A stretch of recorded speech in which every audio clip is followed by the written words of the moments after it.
अस्सलाम वालेकुम स्टूडेंट।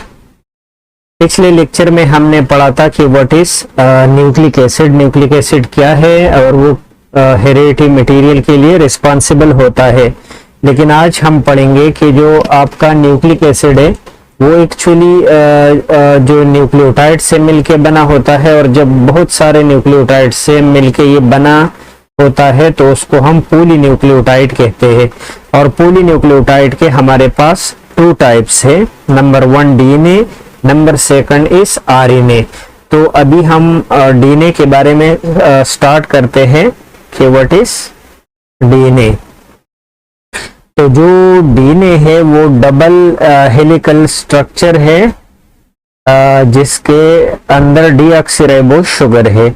इसके अंदर जो राइबोस शुगर है वो डीऑक्सीराइबोस है, मोस्टली प्रेजेंट इन न्यूक्लियस।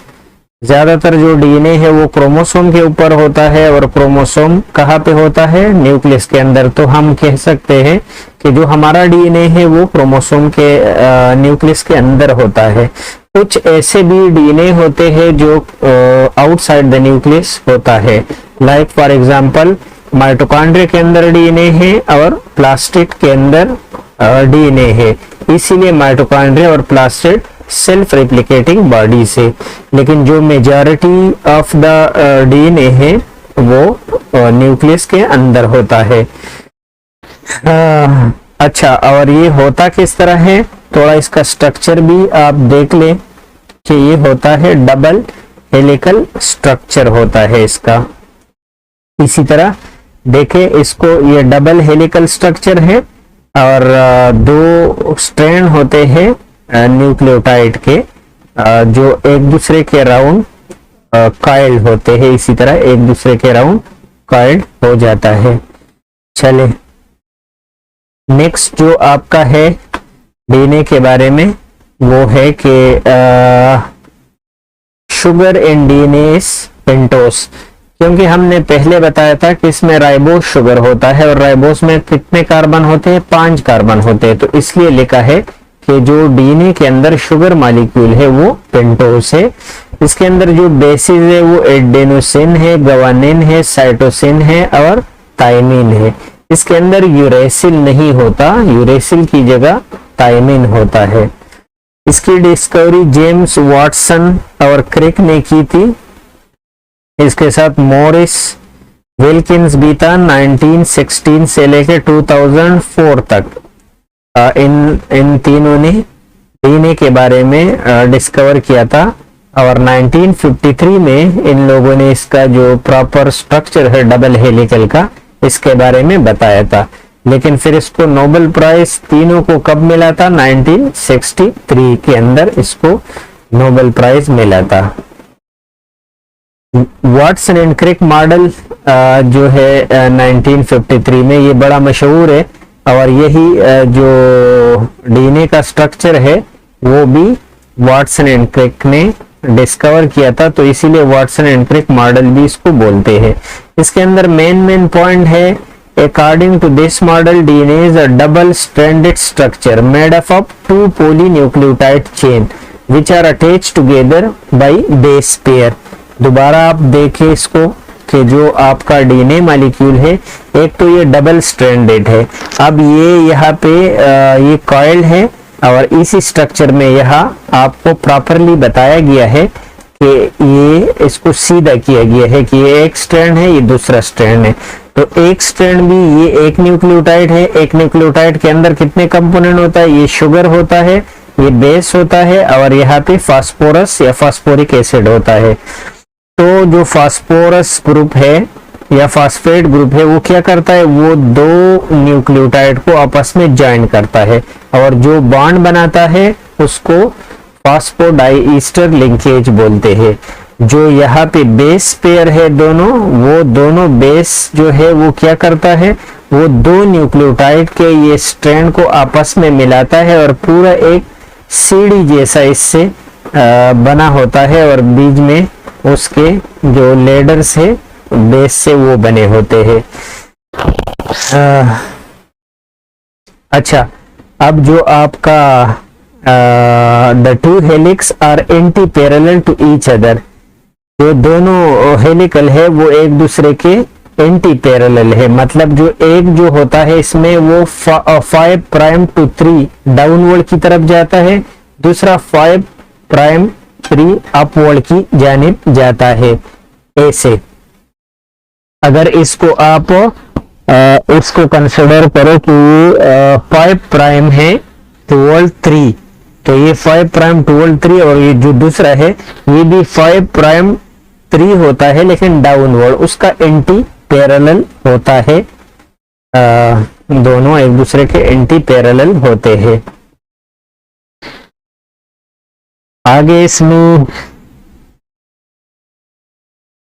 क्या है कि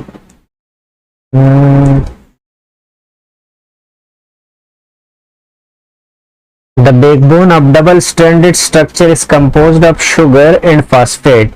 जो शुगर और फास्फेट है वो आपके लिए बैकबोन प्रोवाइड करता है। Nitrogenous bases adenine form double hydrogen bond with thymine and cytosine form triple hydrogen bond with guanine. ये बात इंपॉर्टेंट है कि जो दो बेसिस होते हैं, यहाँ पे जो बेस होता है वो यहाँ वाले जो बेस के साथ बॉन्ड बनाएगा, तो एडेनिन हमेशा थायमीन के साथ बॉन्ड बनाएगा और साइटोसिन हमेशा गवानीन के साथ बॉन्ड बनाएगा। एडेनिन जो थायमीन के साथ बॉन्ड बनाता है वो हमेशा डबल होगा, और साइटोसिन जो गवानीन के साथ बॉन्ड बनाता है वो हमेशा ट्रिपल बॉन्ड होगा। ये आपने एमसीक्यूज के लिए याद रखना है। चले नेक्स्ट आपका है diameter of DNA molecule is 2 nanometre. बहुत स्मॉल होता है, डायमीटर सिर्फ 2 नैनोमीटर होता है, जबकि the distance between nitrogenous bases is 0.34 nanometre. 0.3 nanometre होता है दो बेसिस के दरमियान जो फासला होता है। अच्छा, ये इसका स्ट्रक्चर हो गया। अभी आगे nucleotide is composed of 3 component. पहले भी हमने पढ़ा था कि एक न्यूक्लियोटाइड के अंदर पेंटोस शुगर होता है, नाइट्रोजनस बेस होता है और फास्फोरिक एसिड होता है। जैसे एक ये स्ट्रक्चर है, तो इसमें ये जो आपको दिखाई देता है ये ब्लू कलर का, ये आपके पास पेंटोस शुगर है या राइबोज आप बोल सकते हैं। इसके साथ जो ये अटैच है ये बेस है, और ये बेस 4 किस्म के होते हैं। इसमें यूरेसिल नहीं होता, यूरेसिल की जगह थायमीन होता है। और तीसरा जो इसका कंपोनेंट है न्यूक्लियोटाइड का वो फास्फोरिक एसिड है। तो ये तीनों एक न्यूक्लियोटाइड के पार्ट्स होते हैं। अब 4 डिफरेंट टाइप्स ऑफ न्यूक्लियोटाइड होते हैं। एक डीएनए के अंदर बहुत सारे न्यूक्लियोटाइड होते हैं और वो डिपेंड करता है कि कौन सा बेस अटैच है। अगर तो एडेनिन अटैच है तो हम एडेनिन डीऑक्सीराइबोन्यूक्लियोटाइड कहेंगे। अगर गवानीन है तो गवानीन डीऑक्सीराइबोन्यूक्लियोटाइड, साइटोसिन डीऑक्सीराइबोन्यूक्लियोटाइड और थायमीन डीऑक्सीराइबोन्यूक्लियोटाइड। ये डिपेंड करता है कि कौन सा बेस इसमें मौजूद है। अगर एडेनिन हो, देखिए इस केस में यहाँ पे क्या है, अगर थायमीन है तो थायमीन डीऑक्सीराइबोन्यूक्लियोटाइड कहेंगे। जो बेस होगा उसी के बुनियाद पे इसको नाम देंगे। अगर ये तो गवानीन है तो हम गवानीन डीऑक्सीराइबोन्यूक्लियोटाइड, अगर ये साइटोसिन है तो साइटोसिन डीऑक्सीराइबोन्यूक्लियोटाइड, अगर थायमीन है, क्योंकि 4 किस्म के बेसिस मुख्तलिफ बेसिस होते हैं एक डीएनए मॉलिक्यूल के अंदर। चलिए, आपने ये भी जाना कि कितने टाइप्स होते हैं, तो अभी पढ़ेंगे। These 4 nucleotide in the DNA molecule are bonded to one another in such a manner that the sugar of one nucleotide is bonded to the phosphate group of the next nucleotide। एक sugar जो next के phosphate के साथ bond बनाता है और वही bond का नाम ईस्टर लिंकेज होता है। In this way the nucleotide form a linear DNA molecule called a strand।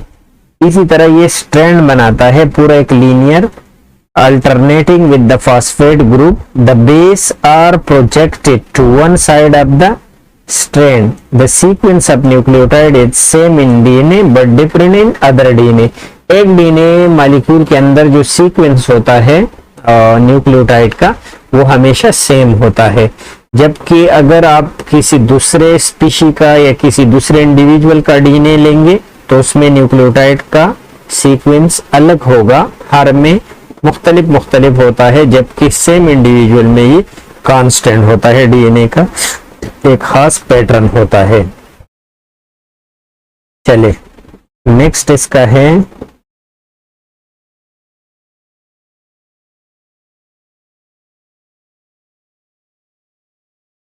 RNA, फिर स्टार्ट हो गया।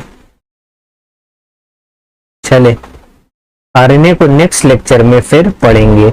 अभी के लिए डीएनए के बारे में आज हमने पढ़ा, डीएनए का स्ट्रक्चर पढ़ा कि उसके अंदर 3 कंपोनेंट है, एक राइबोस शुगर है, एक फास्फोरिक एसिड है और बेसिस है। बेसिस 4 किस्म के होते हैं। याद रखना है आपने कि डीएनए के अंदर कोई सा भी यूरेसिल नहीं होता, उसकी जगह थायमीन होता है। तो डीएनए डबल स्ट्रैंडेड होता है, एक स्ट्रैंड के अंदर कई न्यूक्लियोटाइड्स होते हैं, इसीलिए इसको पॉलीन्यूक्लियोटाइड चेन बोलते हैं। जो आपका बेस है वो हमेशा कार्बन नंबर 1 पे होगा, शुगर का जो कार्बन नंबर 1 है वहां पे हमेशा आपका बेस आएगा, जबकि कार्बन नंबर 5 पे आपका फास्फोरिक एसिड आएगा। आप स्ट्रक्चर को अगर आप देखें तो देखिए, अगर इस शुगर की आप नंबरिंग करें तो जो कार्बन नंबर 1 है उस पे हमेशा बेस आएगा और जो कार्बन नंबर 5 है उस पे हमेशा फास्फोरिक एसिड आएगा। ये आपने एमसीक्यूज के लिए याद रखना है। और एक बॉन्ड के बारे में याद रखना है कि अगर साइटोसिन और गवानीन आपस में बॉन्ड बनाएगा और वो बॉन्ड ट्रिपल होगा, जबकि थायमीन और साइटोसिन बॉन्ड बनाएगा, सॉरी थायमीन और एडेनिन बॉन्ड बनाएगा जो कि डबल बॉन्ड होगा हमेशा। आपने ये एमसीक्यूज के लिए याद रखना है। होप आपको समझ आ गया होगा। कुछ मसला हो इसमें, कुछ डिफिकल्टी हो तो आप कमेंट्स करके पूछिएगा, हम आपको जवाब देंगे। नेक्स्ट वीडियो तक इजाजत दीजिए। अल्लाह हाफिज।